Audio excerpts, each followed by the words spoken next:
urge the House leadership to have a real debate on the war in Afghanistan, and let's shine some light on how much it costs. I yield back. He yields back. Who seeks recognition? Chair recognizes the gentleman from Texas. For what purpose? I move to strike the last word. Gentleman moves to strike the last word. Gentleman from Texas recognized for 5 minutes. I thank you, Mr. Chairman. I rise to talk a little bit about the appropriations that are going on, in particular the appropriations for the very, very long war in Afghanistan. Nobody knows when it's going to end. There's always a pretense. There's always a thought, you know, tomorrow is going to be a better day. But, you know, I was in the military in the 60s. And there was always this promise that we're just around the turn, and we're going to have peace and prosperity and have perfect results. Well, so far we have not had any perfect results in Afghanistan. There's a lot of unknown, and here we are appropriating even more money to continue this war. When you talk about war power and the resolution on how we go to war, it becomes very complex. Today, it was originally intended to be very simple. You went to war when there was a declaration, and the people, through their congressmen, voted up or down on whether you should have a war. Today, we slip and slide, and we fall into these traps, and we go to war under the UN banner and NATO, and we never know why we go to war and what the goals are and when the war is over, and they persist. But there's one analysis made which bothers me a bit, and that is, even if there isn't a declaration of war, if some of the members come along, as we have been for quite a few years, and say, you know, the Congress never really declared war, the argument they make is, well, as long as you fund a war, you're giving you give it credibility, and therefore you indirectly, support the war. And of course, the argument is not so much on how we go to war, but if we get into war, the whole thing is you can't vote against any money. Well, then you don't care about the troops. Oh, you're un-American. Oh, don't do that.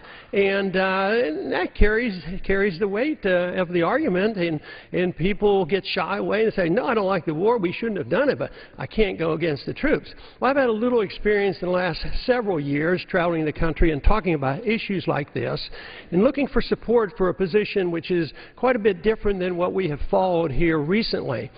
And let me tell you, guess what? The troops give me strong support. They gave me a lot of support. It was huge. And for anybody to argue that you don't want to send troops carelessly into no-win, endless wars, to think you're against the troops, it's nonsense. When I was in the military, I was still in '65, and that's when the escalation came in Vietnam. The last thing I was wanting to say, oh, I want somebody in there that wants to expand the war. Why don't we go into Cambodia and Laos? No, I didn't want that. Troops don't want to go to war. People join the Guard. I was in a Guard unit as well as active duty. People join the Guard and reserves because they want to defend the country. They don't want to take 6 trips to the Middle East and endlessly see what's happening. And I get stories all the time about, you know, their buddies being killed, loss of limbs, and, you know, then they say, well, we're fighting for freedom. Think about it seriously. How in the world is going over there and fighting in even Iraq or Afghanistan have anything to do with our freedom? Oh, we're fighting to defend our Constitution. Well, we never had a constitutional declaration of war. So that's all a facade, and that's all to make people feel guilty that if you don't keep the war going. In Vietnam, it was, we have to win, we have to win. So we lose 60,000 troops, and then we didn't win. So what does that mean? You know, after McNamara wrote his memoirs and was a bit apologetic about it, he was asked, he says, does this mean you're apologizing for the kind of war you ran in Vietnam?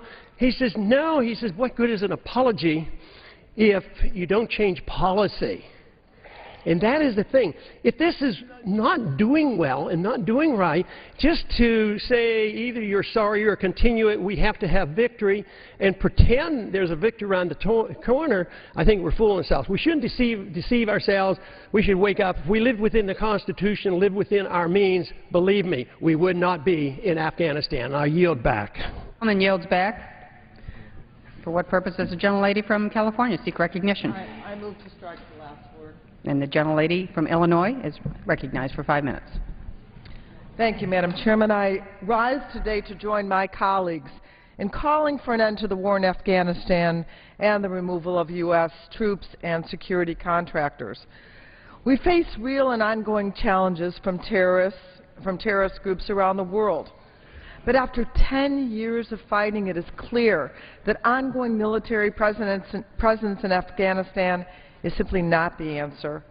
The over $630 billion we've spent on this war over the past 10 years has not brought us security, and we cannot bring stability to Afghanistan through an ongoing troop presence. I support the President's efforts to begin the withdrawal of U.S. troops, and I applaud him for starting that important process. Yet we need, in my opinion, to act faster to end the war. We need an accelerated timetable for troop withdrawal and a plan to ensure that all U.S. forces are redeployed. Madam Chairman, over 2,000 Americans have given their lives in Afghanistan in service of their country. That includes almost 1,500 since January 2009 and an estimated 400 since the death of Osama bin Laden. Another 12,000 have been wounded, and perhaps most staggering, more soldiers have committed suicide than have died in combat in Afghanistan. Our troops bear devastating physical and psychological wounds of war. The war in Afghanistan has placed a devastating strain on our military, our troops, and their families. We've asked more and more from them, with many soldiers still serving multiple dangerous deployments, taking them away from their homes and their families for long periods of time. The suicide rate, again, is a stark reminder that we're not meeting our obligations to these men and women. Madam Chairman, keeping our troops in Afghanistan comes at great cost to us. Not only does it cost some $8 billion a month, but it continues to cost American lives. It is time for us to end this war. Instead of more boots on the ground, we need to redirect funding toward diplomatic and economic engagement with the Afghan people. We need to invest in Afghan women, ensuring that they have basic human rights protections as well as educational and economic opportunities, because Afghanistan will never be stable and prosperous if half of its population is oppressed. The bottom line is this: hundreds of billions of dollars and over 2,000 American lives have not brought us security. Keeping our troops in Afghanistan will not end the threat of terrorism, nor will it bring stability to the Afghan people. We need a new strategy, shifting from military force to true engagement. Madam Chairman, we are fighting a war that has no military solution. In fact, far from making us safer, our ongoing troop presence actually fuels the insurgency and breeds anti-American sentiment. Instead of pouring another $88 billion into continuing this war for another year, I strongly believe we need to end funding for military engagement in Afghanistan and finally bring our troops home. Thank you, and I yield back the balance of my time. Gentlelady from Illinois yields back her time. For what purpose does the gentleman from South Carolina seek recognition? Madam Chair, I have an amendment at the desk. The clerk will report the amendment.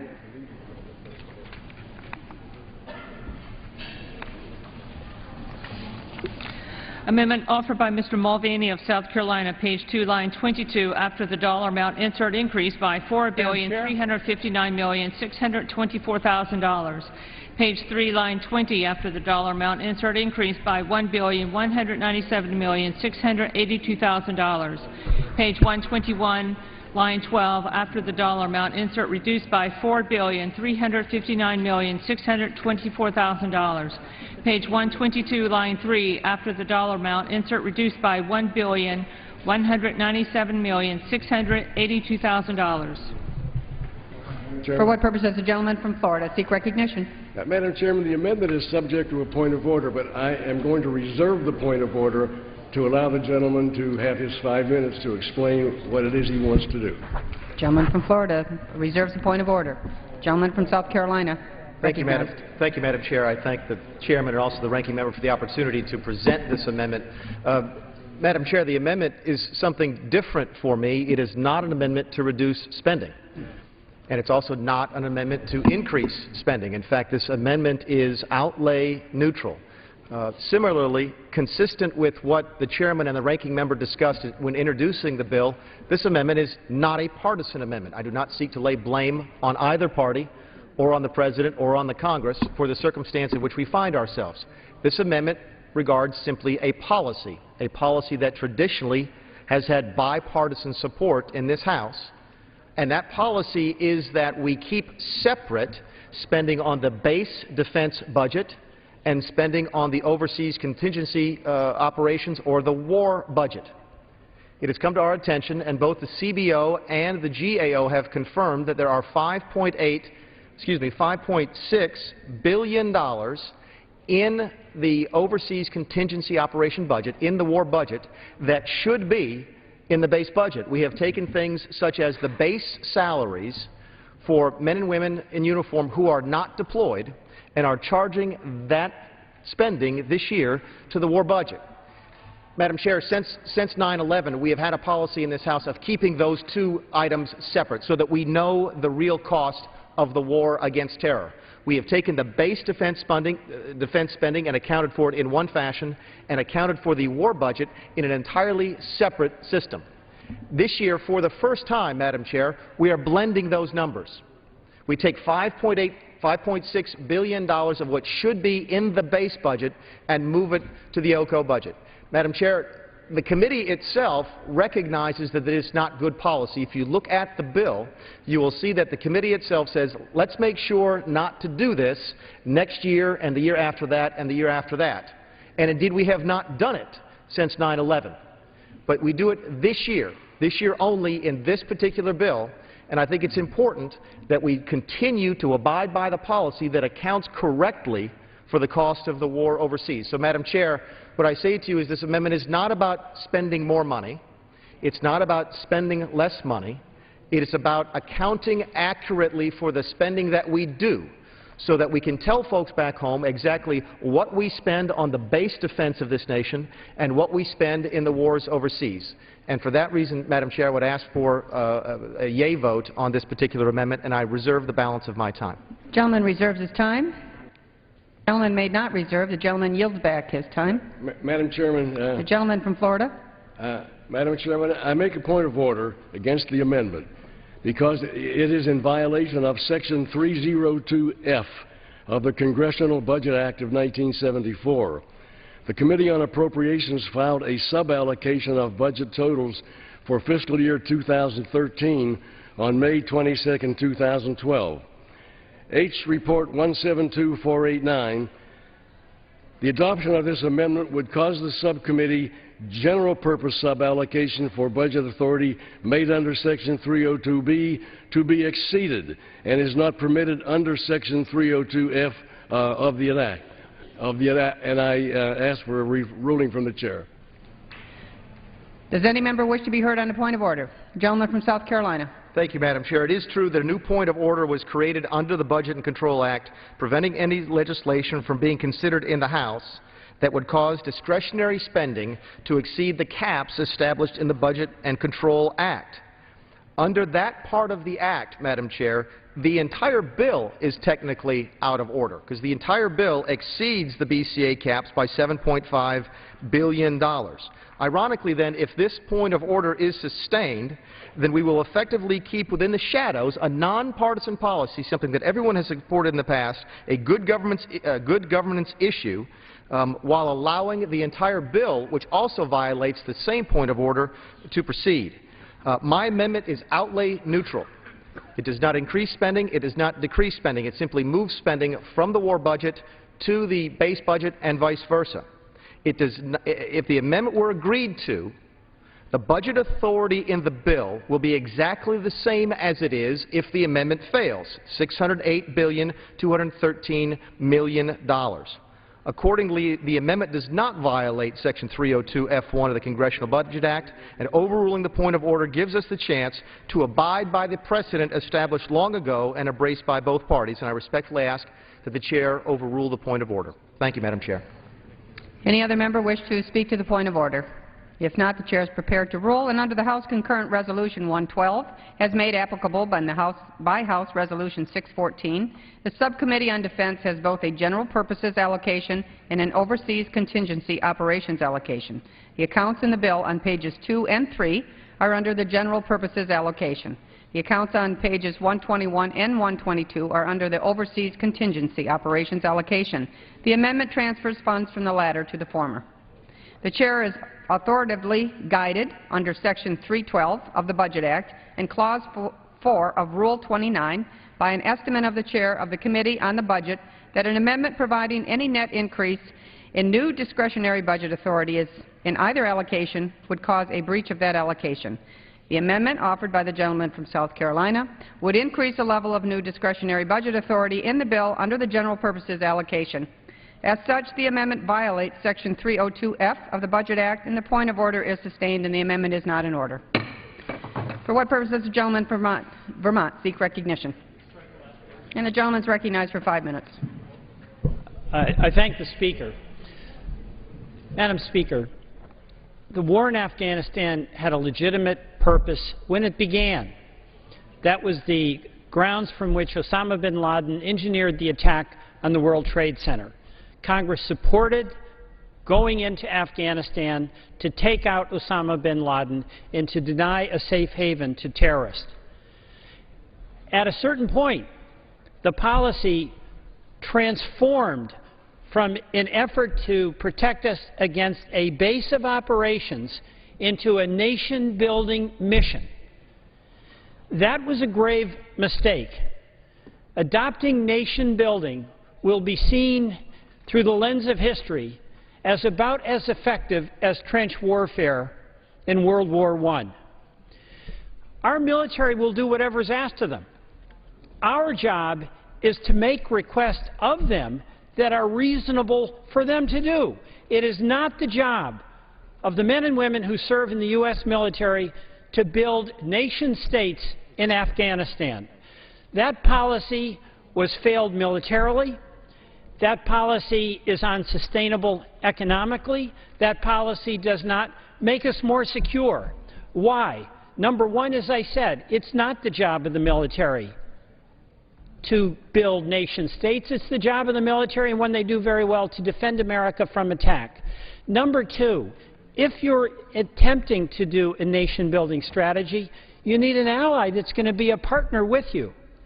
The Karzai government is corrupt. It is infected with corruption. It has exceeded our wildest and most pessimistic expectations of what corruption can be. We do not have a reliable partner. So the question becomes, at what point do we step back when we have the responsibility to set a policy that protects this nation, to set a policy that respects our taxpayer, that has a policy that acknowledges the willingness of men and women to serve, but accepts our burden of giving them a policy that's worthy of their unrelenting ability and willingness to sacrifice. As we know, the American people believe it's time to come home from Afghanistan. They understand it. The President of the United States has said that we will bring our troops home by the end of 2014. So the policies have been changed. The war in Afghanistan, in fact, is over. The question for Congress is, will we end it? We're giving it ever more money for a policy we know doesn't work. We know the Karzai government is incapable and unwilling to be an honest partner. We know that nation building is a strategy that cannot succeed. We know that the threat of terrorism, persistent as it is not a nation-state-centered threat. It's dispersed, and our military response to that has likewise become dispersed. So why are we pursuing this policy when we have renounced it, acknowledged that it's failed? The American people don't support it. It's inertia. It's the unwillingness of Congress to take a definitive action where our policy should match our deeds. We're bringing our troops home.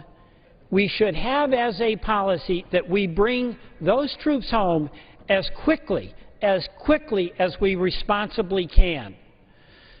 Madam Chair, I yield the balance of my time. And then yields back the balance of his time. For what purpose does the gentleman from California seek recognition? Madam Chairman, I have an amendment to ask. The clerk will read. Page 2, line 23. Do you have a Galvin amendment? It's on, The reading has not progressed to the paragraph the gentleman amends. The gentleman from California is advised that the reading has not progressed to his section in the of the bill where his amendment is being offered. Has not progressed to that point yet. Who seeks recognition? For what purpose does the gentleman from Oregon seek recognition? And the gentleman is recognized for 5 minutes. Thank you, Madam Chair. I deeply appreciate the difficult job that Chairman Young, Ranking Member Dix have. This is important legislation, difficult balancing. It is a time of strain in terms of the budget. It's a time of strain for the military. But I do think that my colleagues who come to the floor questioning whether we need to continue the same policy, the same funding, the same direction with Afghanistan are right on point. This Congress should be spending more time actually engaging in a debate on our policy, our practices, our future in Afghanistan. We initially went to war to deal with the protection of the United States. It was in Afghanistan that Osama bin Laden hatched the plot that led to the 9/11 attacks, and he was protected by his Taliban enablers. And it was entirely appropriate for the Bush administration and this Congress to go after him, to end that threat and obtain justice. Sadly, before the job was done in Afghanistan, before Osama bin Laden was actually captured, we veered into a tragically misguided, flawed, and expensive mission in Iraq. I was strongly against it, as were many of the colleagues who are joining us today on the floor. It was a mistake in terms of strategy. It was a horrible price paid by our troops, and it was dramatically unsettling. And it has limped along to an unsatisfactory resolution. But it wasn't until 9 years later that we finally finished the job with the death of Osama bin Laden. And I commend the President for being in charge of that operation. But it's done. It's over. We killed Osama bin Laden. It is time for us to stop the longest war in American history, whether it is formally declared or not. And I strongly identify with many of the comments from my friend Ron Paul on the floor here a moment ago. It is time for the United States to stop spending more in a month in Afghanistan than it would cost to hire every man and woman in Afghanistan of working age. That's what we're spending. You could rent the country for a year for what we're spending for a month. And the resolution is going to be exactly the same, whether it's 2013, 2014, 2015, whether it's another 100, another 1,000 American lives, whether it's 10 billion or 100 billion. It's time for us to give the military a break, to listen to the American public, to reposition and deal with the challenges at hand. Madam Chair, I am haunted by the notion that we have lost more men and women to suicide than we have to hostile action. There are terrible consequences for this operation that needs go on no longer. I suggest it's time to end, to save lives, to save money, to save the strain on our military, and for this Congress to get to work on things that will make a difference for international peace and security, for restarting the American economy and making our communities safer, healthier, and more economically secure. And if we do our job in Afghanistan, scaling it down and getting the troops out as quickly as responsibly can, we will take an important step in that direction. Thank you, and I yield back. Gentleman from Oregon yields back the balance of his time. For what purpose does the gentleman from California seek recognition? Strike last word. And the gentleman is recognized for 5 minutes. Thank you very much, Madam Chairman. First of all, let me note that our goal after the vicious terrorist attack on the United States at 9/11, our goal was to eliminate Osama bin Laden and to clear Afghanistan, which had been the staging area of the 9/11 attack, clear it of Osama bin Laden's allies, who happened to have been the Taliban. Well, my fellow colleagues, Osama bin Laden is dead. The Taliban were cleared from Afghanistan years ago, so it's time for us to declare victory and bring our troops home. It is not time for us to declare that there's going to be an extension of the deployment of our troops and to leave them there to expend their lives for a cause that has already been decided. We have decided, they have done their duty, we have accomplished the mission. Let's have a victory parade, not an extension of deployment.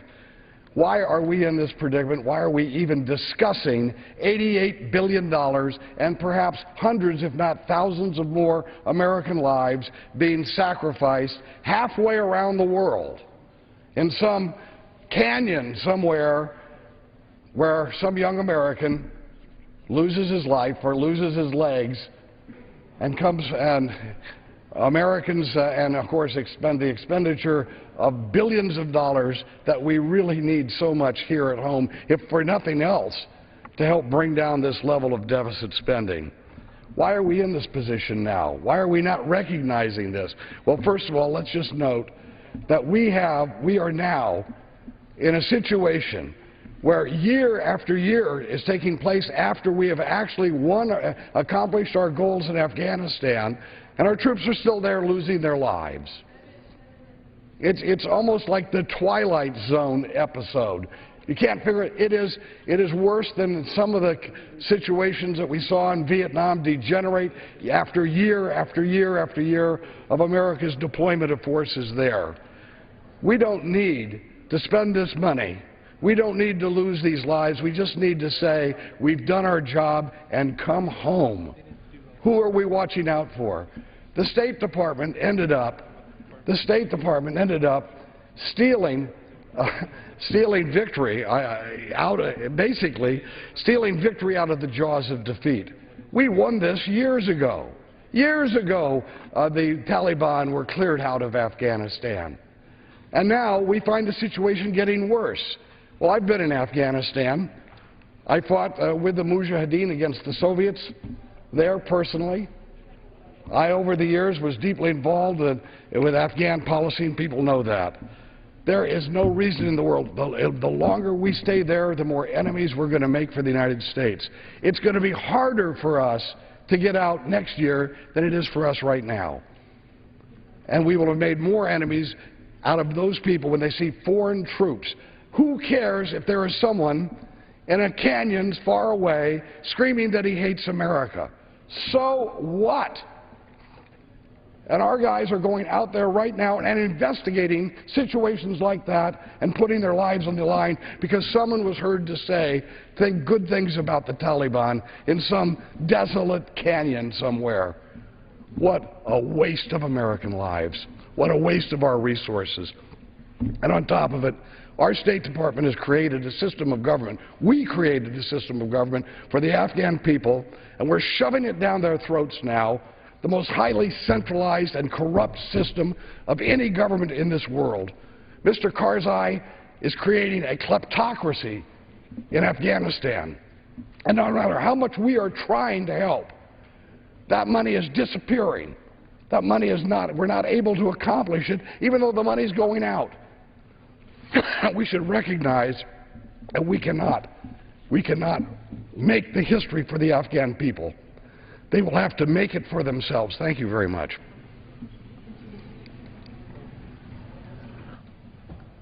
The Afghan people. We have cleared Afghanistan of the Taliban. We have eliminated Osama bin Laden. The Afghan people will now have to shape their own destinies. It is not up to us to expend more of our lives of our young people in order to get the goal that we want, especially when we know now that our government is allied with such a corrupt regime that it will never succeed. It's time for us to cut the spending, get the troops home as soon as we can, and not waste any more lives of our people. Thank you. Gentleman's time's expired. For what purpose does the gentlelady from California seek recognition? And the gentlelady is recognized for 5 minutes. Thank you, Madam Chair. First of all, let me just say thank you to my colleagues, Representative Jones and McGovern, and to all of the members today in calling for a real debate on the war in Afghanistan, which really should have occurred when it was authorized in 2001, which of course I could not support then, knowing it was a blank check. Yes, it was an overly broad resolution for war without end. And so I have to thank my colleagues today for their leadership in calling for a safe and swift end to this war in Afghanistan. We all know the simple truth. There is no military solution in Afghanistan. Earlier this summer, we passed the sad milestone of 2,000 American lives lost in Afghanistan. Tens of thousands suffer more from wounds, both visible and invisible. And as we remember and honor our dead and our wounded and pray for their families and their loved ones, we also have the duty and responsibility and opportunity to act today to ensure that further losses are avoided and that we accelerate the transition to Afghans ruling Afghanistan. Later on today, I'm going to introduce an amendment to this defense appropriations bill to limit funding in Afghanistan to the responsible and safe withdrawal of troops. We have the power of the purse strings in this House, and for those who believe enough is enough, we should vote for this amendment. I encourage all of my colleagues to support the Lee Amendment, which will save at least $21 billion. And most importantly, though, the lives of countless Americans and Afghans. And, quite frankly, as has been said earlier, it's time to use these tax dollars to create jobs here at home. It is time to rebuild America and also to provide for the economic security of our brave troops. They have done a tremendous job. They have done everything we have asked them to do. They have carried a tremendous load over the past decade of wars in Iraq and Afghanistan. Asking them to stay in Afghanistan 2 more years when there is no indication that circumstances on the ground will change, this is really unconscionable. Before we send our men and women in uniform into Afghanistan or ask them to stay for another 2 years, we have an obligation to answer simple questions like, what national security interests does the United States currently have in Afghanistan? To what extent does the United States' presence in Afghanistan destabilize the country by antagonizing local Afghans? How critical is the overall effort in Afghanistan compared to other priorities in our own country?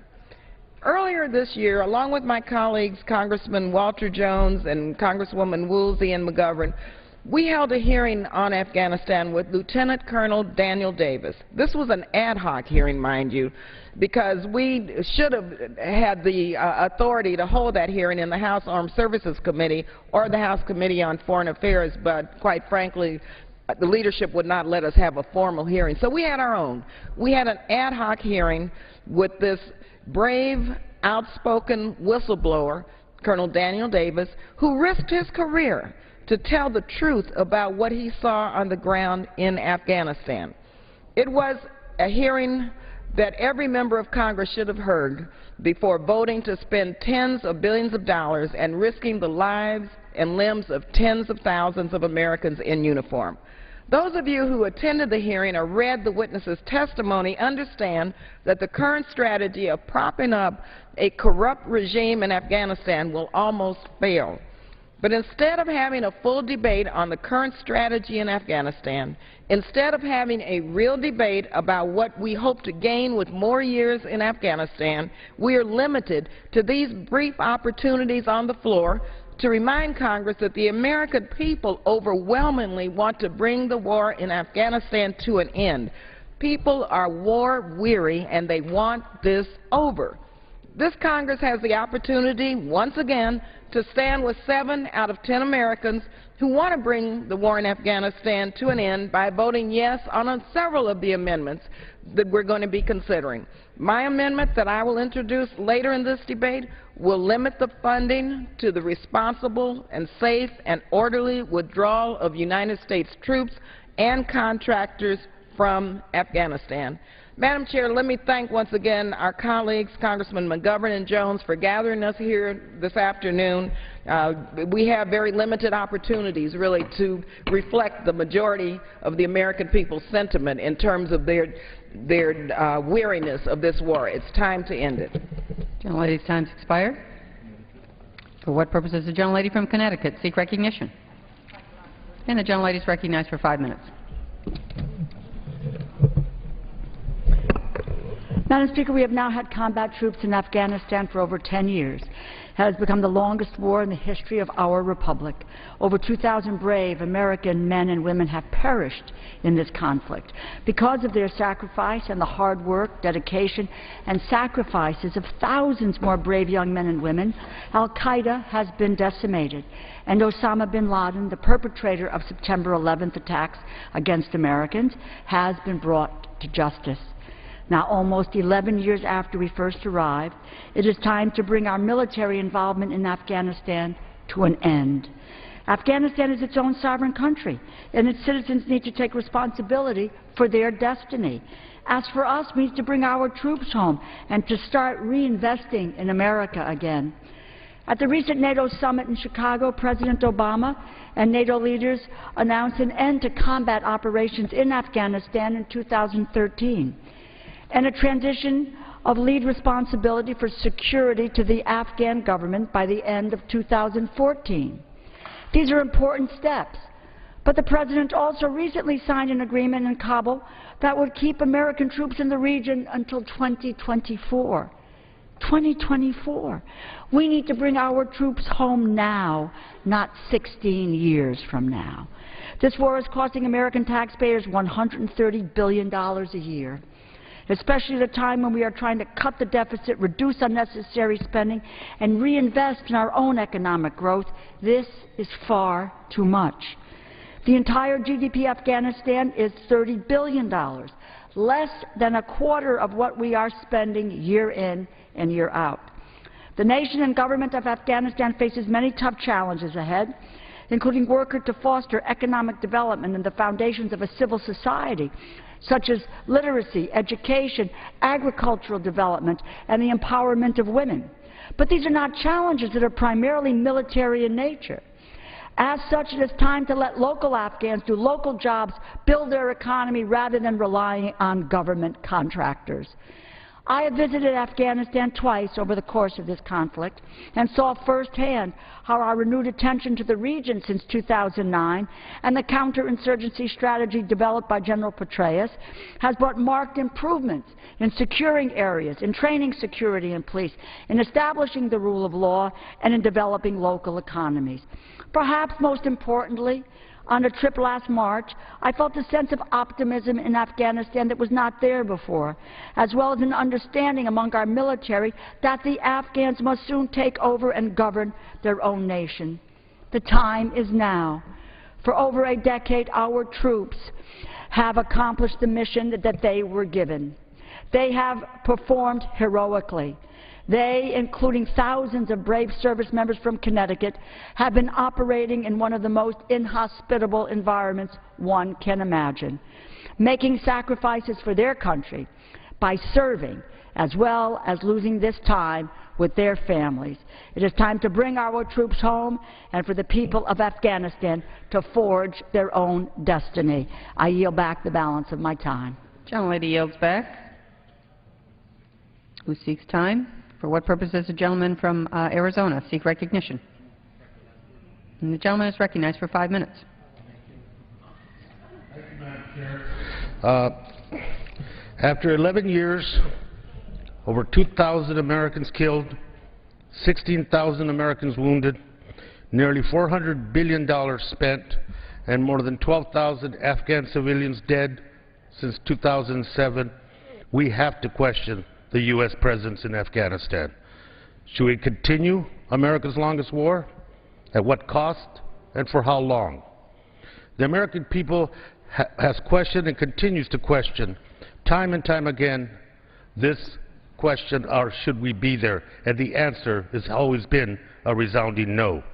It's not new news that the American public, Democrat, Republican, and everyone else has soured on the war. The national security rationale has lost its renaissance, and the economic and human costs in Afghanistan are crippling our ability to recover from our own deep recession. According to the New York Times poll, more than two-thirds of those polled, 69%, thought the United States should not be at war in Afghanistan. The U.S. war in Afghanistan is costing the U.S. taxpayers nearly $2 billion per week, over $100 billion per year.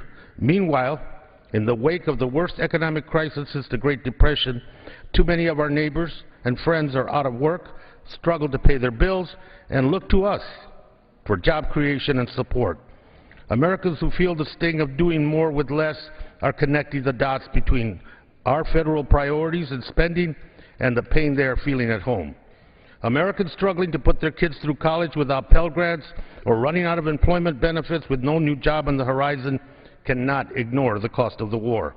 Arizona families in my district have paid nearly $777 million for the Afghan war since 2001.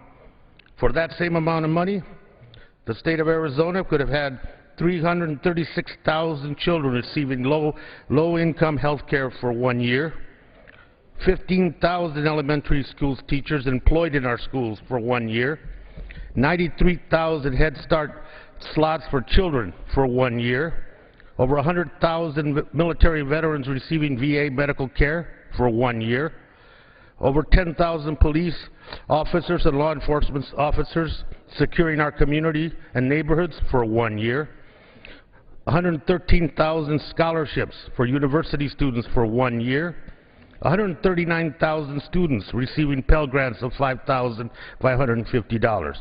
These are just some of the bad trade-offs we're making by spending our national resources, both our treasure and our blood, on a war instead of fixing the problems here at home.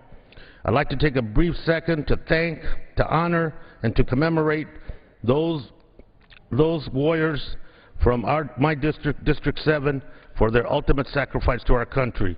Sergeant First Class Todd Harris, Sergeant Martin Lugo, Sergeant Justin Gallegos, Master Sergeant Joseph Gonzalez, Sergeant Charles Browning, First Lieutenant Alejo Thompson, Sergeant First Class Jonathan McCain, Staff Sergeant Donald Stacy, Private First Class Adam Hart. Our servicemen and women have performed with incredible courage and commitment in Afghanistan. They have done everything that has been asked of them. But the truth is, they have been put in an impossible position. A war with no foreseeable end, and a war that is costing not just them and their families, but our country the ability to prosper and to move forward. It's time to say enough is enough. It's time to take the responsibility to end this war in Afghanistan, be responsible, but end it. The cost to America, the cost to our future, it's too enormous to continue on the path that we're on, a path that has no end. And with that, I yield back. The gentleman from Arizona yields back. For what purpose does the gentleman from New York seek recognition? And the gentleman is recognized for 5 minutes. Thank you, Mr. Speaker. The appropriations process and the budget is not only a spending plan about future priorities, it's also about a statement about our values. And the United States in 2001 went into Afghanistan and took out the Taliban government. We've also taken out Osama bin Laden. The United States is proposing to spend $88.5 billion again this year in Afghanistan. We're going into our 11th year of U.S. involvement in Afghanistan. 11 years ago, Afghanistan was among the poorest and most corrupt countries on the face of the earth. Today, it is still among the most corrupt and poorest countries on the face of the earth. We've lost 2,000 American soldiers, 16,000 wounded. Last week, the U.S. government decided to spend $105 billion rebuilding the infrastructure of this country, less than $53 billion in each of the next 2 years, for a nation of over 300 million people. You just spent $78 billion rebuilding the roads and bridges of Afghanistan, a nation of 30 million people. It's time that we do nation building right here at home.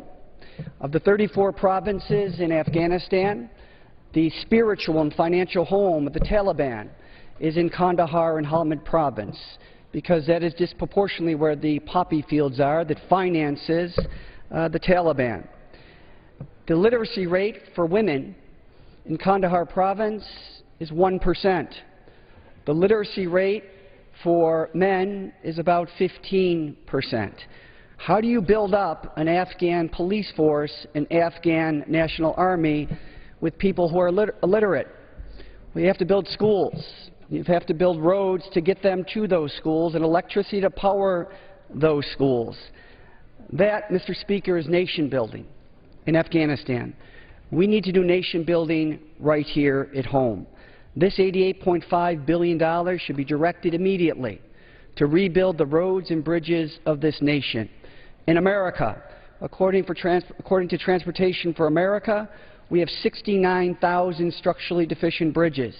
In New York State alone, we have over 2,000 structurally deficient bridges. In my home community of Western New York, we have 99 structurally deficient bridges and no plan to address that. Every second of every day, 7 cars drive on a bridge that is structurally deficient. We need to get our priorities in order. We need to reaffirm our values. We need to have a vision for rebuilding America. And the best way to do that is start with this appropriation and reprogramming it right back here at home for nation building here in America. I yield back the balance of my time. The gentleman yields back the balance of his time. For what purpose does the gentleman from Indiana seek recognition? And the gentleman is recognized for 5 minutes. You know, I support the military 100%, and I think we ought to give them all the equipment and spend the funds that are necessary to make sure they're prepared to fight a war any place. And I think we need to defeat the Taliban and Al-Qaeda and make sure that the threats to America are eliminated, at least as much as is humanly possible. But the reason I took 5 minutes to speak today is not because I don't support the military or the appropriation for the military, but because I was shaving the other day before I came into work, and I heard the newsman talking about a young family and a young man that was in the military. And I came out while I was shaving, and I looked at the television. It was a beautiful family, a young man and a young woman and their child. And they announced that he had just been hit with an IED and lost both arms and both legs. And I was thinking, what a tragedy for this young man and for his family, and the horrible things they're going to have to endure throughout the rest of their lives. And then I started thinking about all the technology that we have. We have satellites that can pinpoint a pack of cigarettes on the ground, and we have drones that can fly over enemy territory and pick out a target and hit somebody with a Hellfire missile and blow them to smithereens. And somebody from 1,000 miles away sitting at a computer with a television screen can direct that drone and that Hellfire missile. And I started wondering myself, why in the world don't we use more of those instead of sending young American men and women into harm's way day in and day out like we do? We have the technology to knock out anybody, any place in the world that we want to. And so I would just like to ask this question of my colleagues. We have to have special forces. We have to go into certain spots and knock out bad guys. We've got to do that. But when we don't have to, when we know that the enemy's in a certain area, instead of sending our young men and women in there, why don't we send a drone over that at a site that we've discovered from a satellite and blow the hell out of those people? Don't send our young men and women into that kind of a situation where they're going to lose their arms and their legs when we spend all the money on this technology to stop the enemy. And that's my biggest concern. Why in the world don't we use that technology instead of young men and women going into harm's way when it's not necessary? I understand war is important. I know we have to defeat the Taliban and those who would take away our freedoms. It's extremely important, and we should support the military every way we can. Give them all the tools that are necessary.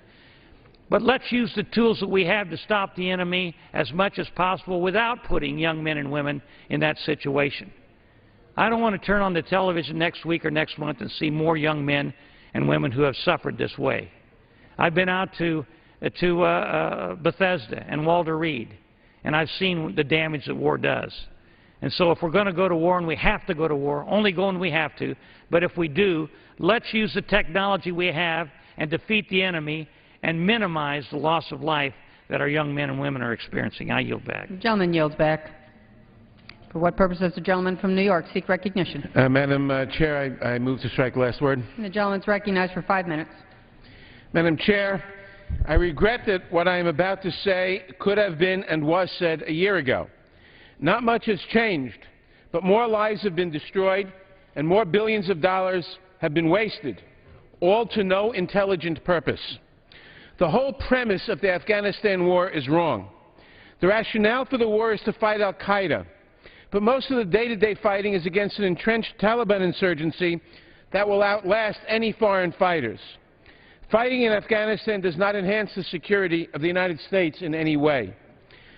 In 2001, we were attacked on 9/11 by al-Qaeda.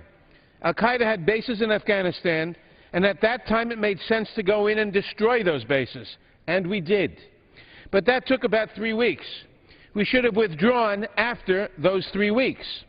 The CIA told us a couple of years ago that there are fewer than 100 al-Qaeda personnel in all of Afghanistan. So why do we still have 70,000 troops there? Troops who will continue to risk their lives every day in a war that has already claimed far too many lives. And why should we continue pouring billions of dollars into an intractable mess when we should be devoting those funds to our own economy, our own jobs, our own schools, our own bridges and roads and highways, our own housing and social programs and education? Afghanistan is in the middle of what is so far a 35-year civil war. We do not have either the need or the ability to determine the winner in that war, which is what we're trying to do.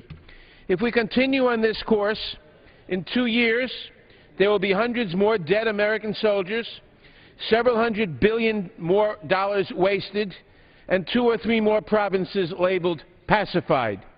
But as soon as we leave, now or in 2014 or 2016 or 2024 or whenever, those provinces will promptly become unpacified. The Taliban and the warlords will step up the fighting again, and the Afghan civil war will resume its normal, natural course. Our troops are fighting valiantly, but we are there on the wrong mission. We should recognize that rebuilding Afghanistan in our own image, that setting up a stable government that will last is both beyond our ability and beyond our mandate to prevent terrorists from attacking the United States. We fulfilled the mission in protecting America from terrorists based in Afghanistan over 10 years ago. We should have withdrawn our troops 10 years ago. We should withdraw them now. We shouldn't wait until 2014. We shouldn't have several thousand advisors or troops or whatever advising or helping the Afghanis for another 10 years. They have their own civil war they have been fighting for 35 years. I wish we could have waved a magic wand and end it, but we can't. We should not participate in an Afghan civil war. We do not need to pick the winner in that civil war. We do not have the ability to pick that winner in that civil war. All we are doing is wasting lives, wasting limbs, wasting people, and wasting dollars. We ought to end our involvement in Afghanistan as rapidly as we can physically remove our troops. Thank you. I yield back. Gentleman from New York yields back. Thank you. Read. Page 2, line 23, military personnel, Navy, $27,075,933,000.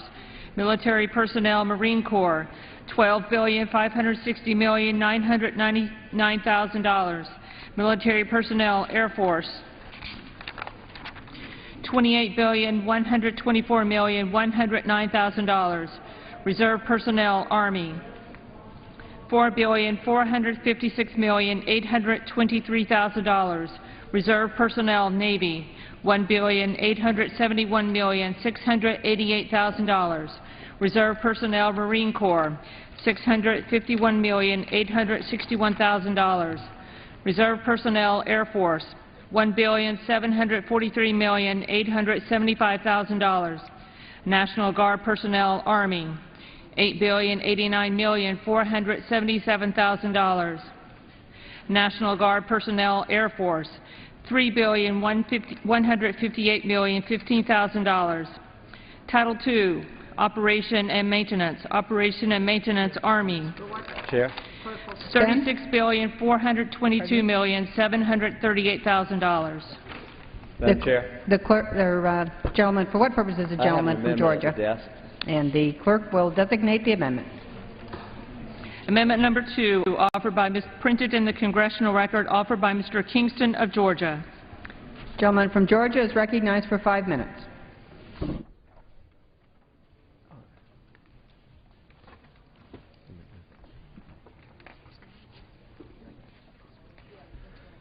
Madam Chair, I offer this amendment with Ms. McCollum from Minnesota today. In fact, it was her amendment from last year that got me involved in this. And basically what this does is stops the Defense Department from using major sports sponsorships such as NASCAR Motorsports and bass fishing for a recruitment tool which is no longer necessary. And there are a number of reasons for this.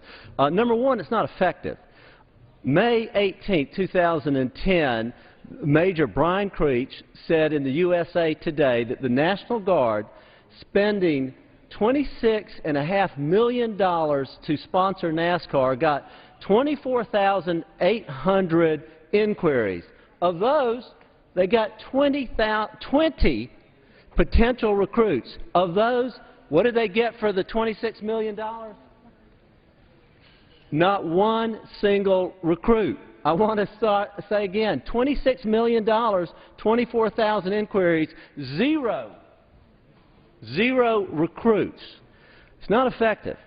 Now, the National Guard support group has been going around with this document saying, oh yes, but look at all the images that we get. Well, again, out of this, according to their own document, they got 40 recruits. So for the money, if you do the math, that's $721,000 per recruit. And why is that? Well, perhaps because the demographic of NASCAR is that 69% of the people are over 35. So when they go, when they're pushing their brand or advertising at NASCAR, nearly 70% of the people aren't eligible. That's not their target group. The RAND Corporation in 2000 studied recruitment and said if you want to increase recruitment, then you have to increase the number of recruiters, period. That was the number one thing. That's why on July 10th, the Army dropped out of it, and they said, and I quote, although it's a beneficial endeavor for us, it is rather expensive, and we decided we could repropose that investment into other programs. So when Ms. McCollum actually originally offered this, it was an $80 million reduction into the savings account. But since the Army dropped it, now we're offering a $72 million.